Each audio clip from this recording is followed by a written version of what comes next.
Olá, nós estamos de volta para mais um estudo bíblico, um estudo baseado na Bíblia. E o assunto de hoje é um assunto que vai afetar a vida, eu sei, de muitas pessoas, porque você já viu lá, vamos falar sobre ídolos, né? E na mente de muitos cristãos, ídolo é o Deus Baal, tá? O Moloque, está lá na Bíblia, cita no Velho Testamento. Então esses são os ídolos, né? No Novo Testamento você tem a deusa lá que foi aclamada, Atena, tem os deuses do Olimpo, né? Que lá entra a parte da Grécia. Mas esse assunto é um assunto que vai realmente trazer para muitas pessoas um esclarecimento da Bíblia em relação a essa questão sobre ídolos, né? Deixa eu colocar aqui já a minha tela para que a gente possa começar a falar sobre esse assunto. Milhões de pessoas em todo o mundo acabam adorando ídolos porque não têm a compreensão exata das implicações e não têm a compreensão exata da palavra de Deus. Então, enquanto se mantém essas pessoas na obscuridade de não procurar na Bíblia, de não saber na Bíblia, de não estudarem, de não saber exatamente o que a palavra de Deus fala a esse respeito, hoje vamos falar sobre questão de ídolos, né? Adoração a ídolos. Enquanto se mantém essas pessoas assim, as pessoas vão levando e repetindo o que acontecia no passado, tá? A adoração para Baal, Moloque, Ísis, lá no Egito, né? O Egito tinha 42 deuses, né? Quando você fala ídolos, você está se referindo também à questão da pretensa existência de outros deuses, né? Cada deus para uma atividade, tá? Cada deus para uma coisa. Então, eu vivi um período da minha vida que tinha essa adoração, né? Não conhecia a palavra de Deus mais profundamente. Quando passei a conhecer, as coisas vão se encaminhando de maneira diferente. A gente vai vendo a luz na própria palavra de Deus. Então vamos para a tela agora, que eu quero trazer para você esse estudo do Manual do Fim do Mundo. Nós vamos estar tratando aqui desse assunto, que é um assunto que interessa para todas as pessoas, né? Por que se adoram ídolos? Vamos começar com esse texto aqui. E disse-me: olha, não faças tal, porque eu sou conservo teu e de teus irmãos, os profetas, e dos que guardam as palavras desse livro. Adora a Deus. Volta aqui. É um detalhe. Aqui você tem o servo João, escrevendo em Apocalipse, tá? O servo João. Ele já tinha visto muitas das imagens, muitas das profecias, tinha tido muita visão, e agora aparece um anjo diante dele e ele ajoelha. E o anjo fala: não faça isso não, porque eu sou conservo teu. Você é servo, eu também sou servo. E adorar somente a Deus. Então veja, se um anjo de Deus chamou a atenção de um homem, como João, para que não adore, adoração somente para Deus, já é para a gente começar a pensar em relação a esse item sobre adoração. A quem eu devo adoração? Tá? Vamos seguindo em frente aqui.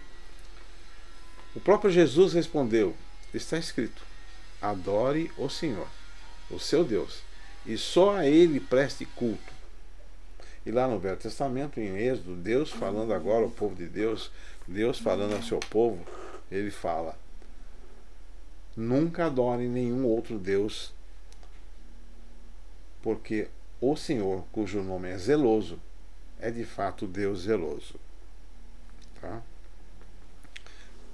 Então, volta aqui. Essas são as orientações que nós temos do próprio Jesus Cristo falando: olha, você adora a Deus, somente a Deus.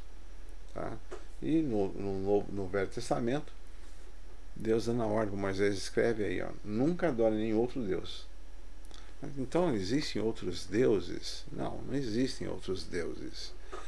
Nós partimos da premissa de que a Bíblia é a palavra de Deus, e na palavra de Deus nós temos a existência do nosso Deus Todo-Poderoso, que se manifesta, aí entra a questão do tri, né? Da tri, e algumas pessoas não aceitam isso, né? Como é que Deus se divide em três? O primeiro ponto é porque ele é Deus, né? Mas para a nossa compreensão, esse nosso Deus, Yahvé, é o mesmo Jesus, o Santo Espírito é o mesmo Deus, que tem as funções para nosso entendimento diferentes. Mas sobre a Trindade a gente faz um outro estudo, tem material vasto sobre isso aí. A questão é que o próprio Deus falou: adore somente a Deus. Então, vamos voltar para a tela e avaliar mais algumas coisas que estão aqui. No Decálogo, nos 10 mandamentos, nós temos uma ordem explícita: não terá outros deuses diante de mim. Por que as pessoas adoravam então outros deuses? Nós vamos explicar já por quê. Não farás para ti imagem de escultura, nem alguma semelhança do que há em cima dos céus, nem embaixo na terra, nem nas águas debaixo da terra. Não te curvarás a elas, nem as servirás, porque eu, Senhor, teu Deus, sou Deus zeloso. Aqui novamente a palavra Deus zeloso. Esse é um mandamento original, não mudado, não alterado e nem anulado, como algumas pessoas acham. O mandamento acabou a sua validade. Também um detalhe: se os mandamentos não têm validade, então você não precisa nem adorar a Deus, porque aqui está uma ordem para você adorar somente a Deus, e você não tem nenhum outro Deus diante de você. E todo o decálogo são de coisas que estão vigentes até hoje, inclusive o 4º mandamento, que destaca um dia, que é o sábado, para que a gente possa ter esse contato com o nosso Deus, ter a comunhão e o descanso, né? Mas então algumas pessoas dizem: não, isso não vale, não tem mais. Outras pessoas: não, vamos alterar isso aqui. Alterar porque não está batendo com a nossa doutrina. Então veja, ao longo do tempo os homens alteraram, mexeram, fizeram novas leis para que encobrisse o que é a verdadeira lei de Deus. Vamos voltar para a tela. Em Isaías mostra bem claro. Aqui você está tendo um culto pagão, tá? Festa das bruxas pagão. Isso aconteceu agora, recentemente, agora em 2022. E Isaías fala: todos os artífices de imagens e esculturas são vaidade, e as suas coisas mais desejáveis são de nenhum empréstimo. O que são as coisas mais desejáveis de um artista? A sua arte. Pois os mesmos artífices, aqueles que fazem a arte, não passam de homens. Quando corta para si cedros, toma também o cipreste e o carvalho. E assim escolhe dentre as árvores do bosque e planta um olmeiro. E a chuva faz crescer, e então serve ao homem para queimar. E toma deles, e se esquenta, e acende, e cose o pão. Também faz um deus, e se prostra diante dele. Também fabrica uma imagem de escultura, e ajoelha-se diante dela. Metade dele, metade do cipreste, da madeira, queima no fogo, e com a outra metade prepara a carne para comer, assa e farta-se dela. Também se esquenta e diz: ora, já me esquentei, já vi o fogo. Então do resto faz um deus, uma imagem de escultura, e ajoelha-se diante dela e se inclina e roga-lhe e diz: livra-me, porquanto tu és o meu Deus. Aqui está a indignação de Isaías, que é a indignação de Deus. E nenhum deles cai em si, e já não tem conhecimento nem entendimento para dizer: metade queimei no fogo, e cozi pão sobre as outras brasas, assei sobre a minha carne, e a comi, e eu faria do resto uma abominação. Ajoelho-me-ia do que saiu de uma floresta, de uma árvore. Pois Isaías também diz: esses se tornarão atrás e confundir-se-ão de vergonha os que confiam em imagens de escultura e dizem às imagens de fundição: vós sois o nosso Deus. Aqui você vê a indignação, é de Deus a indignação, né? O homem vai, planta uma árvore, planta as coisas, ela pega, traz a madeira, faz o fogo, faz a lenha, faz a sua comida, se aquece e tudo mais. Sobrou um pedaço, vamos fazer um Deus. Esculpe um Deus e coloca, e como disse, de nada se aproveita, não se aproveita de nada nisso, porque não vai salvar-lhe a vida, não vai alterar a sua vida. Então, Deus, nesse versículo, Deus está chamando a atenção para isso, falando, olha, vocês vão se envergonhar, vão se envergonhar. Mais para frente, seguindo aqui, nós vamos ver mais um detalhe. Então invocai o nome do vosso Deus, e eu invocarei o nome do Senhor. Você sabe quem falou isso? Elias pegou um período de Israel de extrema idolatria. Chegou a ponto de terem aí 450 profetas de Baal, mais 400 profetas de outros que eram mantidos pelo reino, por Jezabel. Elias chegou num ponto, ele falou, vai lá, faça o seguinte, chama eles. E ele disse, então invocar o nome do vosso Deus. Vocês profetas de Baal. E há de ser que o Deus que responder por meio de fogo, esse será Deus. E todo o povo respondeu dizendo, é boa essa palavra. Então foram. E aí os profetas de Baal clamavam em alta voz e retalhavam com faca, com lancetas, conforme o seu costume, até derramarem sangue sobre si. E sucedeu que, passando o meio-dia, profetizaram eles até a hora de se oferecer o sacrifício da tarde. Porém, não houve voz, nem resposta, e nem atenção alguma. E sucedeu que, no momento de ser oferecido o sacrifício da tarde, o profeta Elias se aproximou e disse, ó Senhor Deus de Abraão, de Isaque e de Israel, manifesta-se hoje que tu és Deus em Israel, e que eu sou teu servo, e que conforme a tua palavra todas essas coisas se fizeram. Responde-me, Senhor, responde, para que este povo conheça que tu és o Senhor Deus, e que tu fizeste voltar o seu coração. Então caiu o fogo do Senhor e consumiu o holocausto, a lenha, as pedras e o pó, e ainda lambeu a água que estava no rego. O que vendo todo o povo caindo sobre os seus rostos, e disseram, só o Senhor é Deus, só o Senhor é Deus. Aqui mais uma vez Deus se manifesta para mostrar, só há um Deus. Esse Deus de pedra que vocês fizeram não tem validade nenhuma, não tem valor nenhum. Só há um Deus. Mais uma vez, Deus se mostra ao povo para que eles olhem e falem, só há um Deus. Agora a grande pergunta é, por que tanta idolatria, né?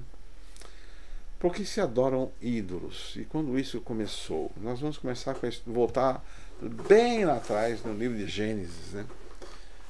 O início da idolatria. E aqui vamos contar uma história. Há pouca informação sobre Nimrod.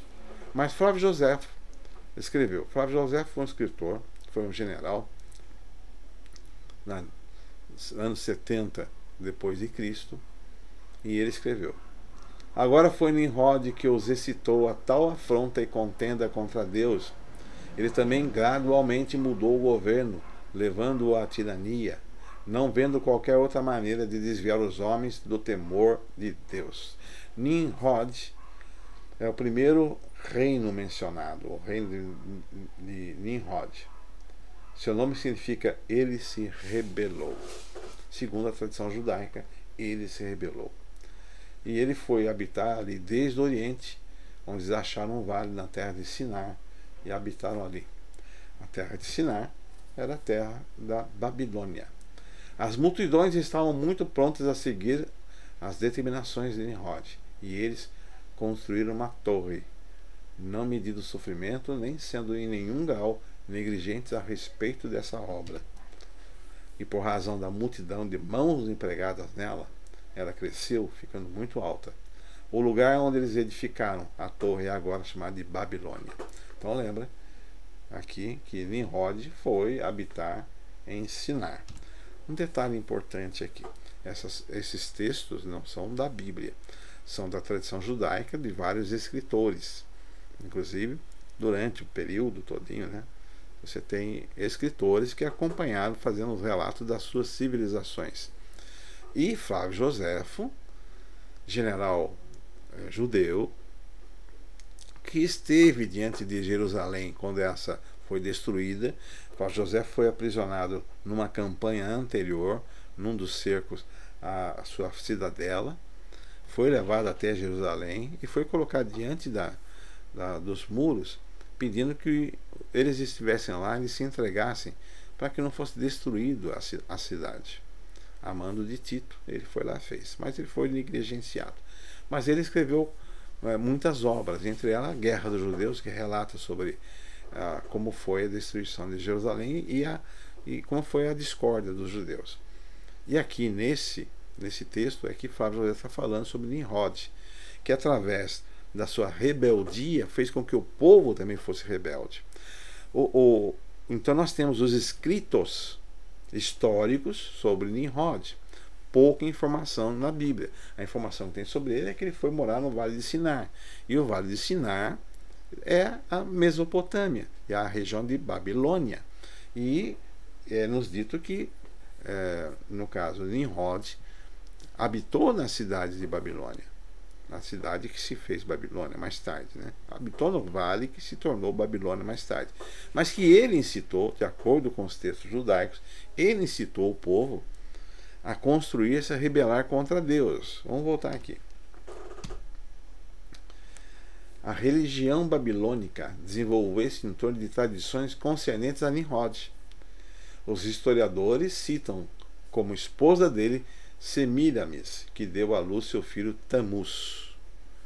A morte de Nimrod foi violenta. Quando Nimrod morreu, de acordo com as antigas narrativas, seu corpo foi cortado em pedaços e queimado e enviado a várias áreas. São práticas semelhantes que são mencionadas até mesmo na Bíblia, em Juízes, em Samuel. A maior parte do culto babilônico era levada a feito através de símbolos misteriosos. Era uma religião de mistérios. Volta aqui. Bom, a questão de Semíramis, que é a esposa de Tamuz, o filho. Há uma contradição histórica em relação a esse personagem. Não é dito na Bíblia esse personagem. Por exemplo, nós temos aqui Semíramis, que foi identificado também como a rainha dos assírios, né? Semerate. Mas aí o que acontece é que os anos não batem. Então, historicamente, não dá para você colocar os dois na mesma época. Ela está no ano 700 a.C. e você está falando aqui de Nimrod 2.000, 2.300 anos antes de Cristo, início da criação praticamente. Bom, apesar de não bater, o que podemos atestar e que os livros judaicos, as tradições judaicas trazem, é que Nimrod foi o responsável por uma discórdia, por uma rebelião contra Deus. E quando ele morreu, tá? E aí começa a questão de idolatria, de acordo com as tradições judaicas. Quando ele morreu, ele foi aclamado como Deus Sol. Nimrod era representante de várias maneiras, por imagem do sol, por peixe, por aves, obeliscos e de animais. Século mais tarde, Paulo contestou essa idolatria dizendo que as pessoas adoravam e serviam a criatura mais do que o Criador. E ele diz, Paulo diz em Romanos 1, de 21 a 26, que as pessoas estão adorando os seres criados, o sol, a lua, os animais, os peixes. E da onde vem essa prática? Nós estamos recebendo essa prática através do historicismo, tá? Que veio de Nimrod, veio da época de Nimrod. Como Joséfo diz, Joséfo fala sobre isso, né? Que Nimrod ele fez com que o povo se revoltasse e entrasse em discórdia com Deus, e aí foi ele que incitou a construção da Torre de Babel até Deus vir e misturar as raças. O que nós temos de certeza em tudo isso é que Nimrod morou na região de Babilônia. E a Bíblia não diz que ele era servo de Deus, fiel a Deus. Diz que era um caçador do Senhor, mas não diz que ele era servo de Deus. Tá? Então nós temos aqui. Agora Paulo contesta a questão do povo que está adorando qualquer imagem, escultura. Além de imagem e escultura, adoravam aí os animais. Por exemplo, você tinha o crocodilo lá no Nilo, você tinha o sapo, que era um deus do Nilo também, você tinha o cachorro, Anubis, lá no Egito, mas você tem outros, né? Na mitologia grega você também tinha vários que eram adorados ali. Então, o que se tem hoje de certeza, mas dentro de evidências escriturísticas apenas, não escriturística bíblica, é de que a questão da idolatria começou lá com Nimrod. E diz, os escritores judeus atestam em que quando Nimrod foi morto, seus pedaços foram cortados e levados, e a sua esposa aclamou que ele agora era o Deus Sol. Mais que isso, depois ela aclamou que era deusa e que seu filho Tammuz também era um deus. Interessante o cinema, né? Você lembra desse nome Tammuz? Você lembra? Pois é, o cinema brinca com a Bíblia também. Tá? Voltemos aqui à palavra.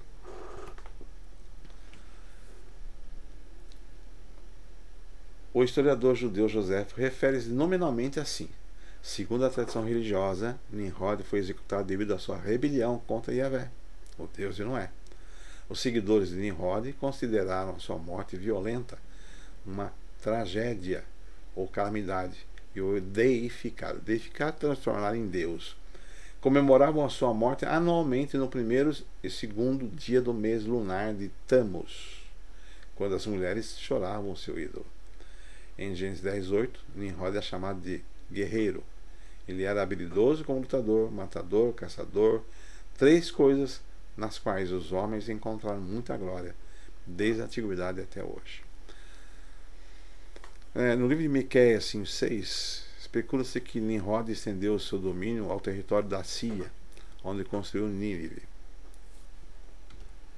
Já outros historiadores diz que a esposa, Samíris, é que fez o reino e foi muito poderosa naquela região. Mas, na verdade, o que nós sabemos é que a idolatria começou ali pelo período de Nimrod e se alastrou. E a Babel, a confusão, ajudou a essa idolatria.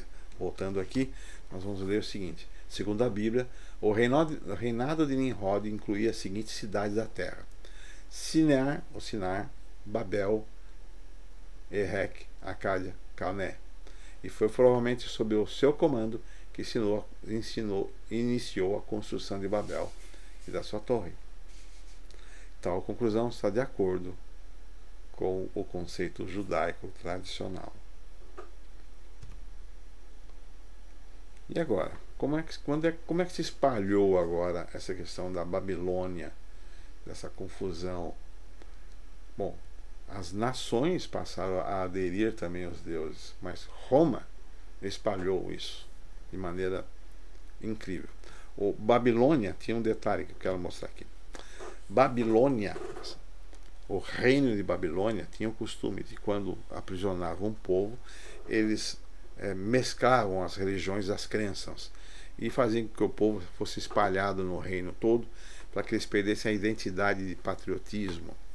Mas a crença não era impedida. Cada um adora o seu Deus do jeito que você quiser. O Egito tinha os seus deuses.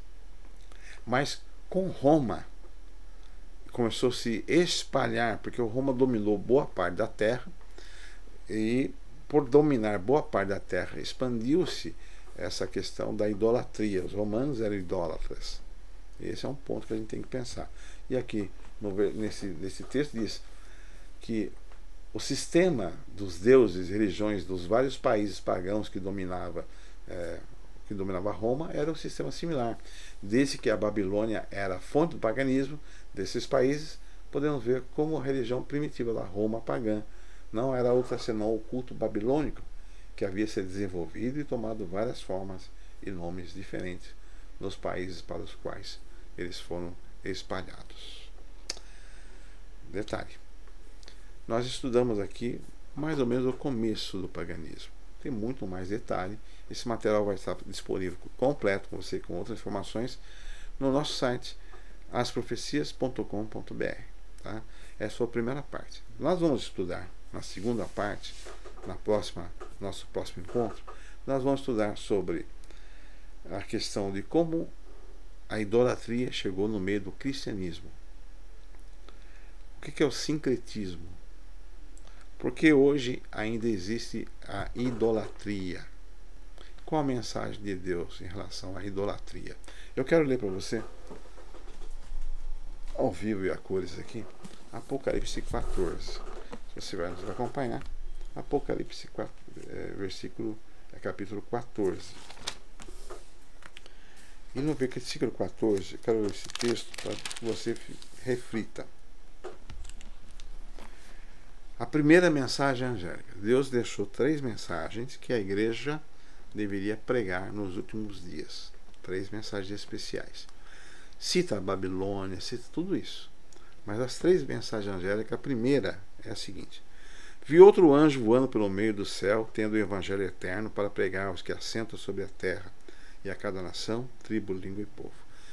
Universalidade. É universal essa passagem. Tá? Dizendo com grande voz: temei a Deus e dá-lhe glória, pois é chegada a hora do seu juízo. Adorai aquele que fez o céu, a terra, o mar e as fontes das águas. Às vezes as pessoas passam, Apocalipse 14, versículo 6 e em diante. Às vezes as pessoas passam desapercebidas por esse versículo, não tem a amplitude dele. Porque Deus manda nos finais dos tempos, estão vivendo nos finais do tempo. Cronologicamente, em profecias, estão vivendo um período próximo ao retorno de Jesus. E próximo ao retorno de Jesus, a ordem que ele dá à igreja é: pregue que adorai a Deus, aquele que fez a terra, fez tudo. Adorai a Deus. Não há animais, não há outros deuses, porque não existem outros deuses. Não existem outros deuses.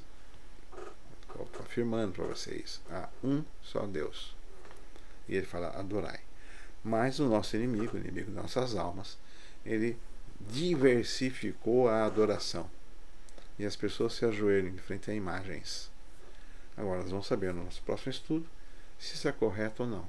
O que Deus fala sobre isso. E eu convido você a estar conosco no nosso próximo encontro aqui. Ok?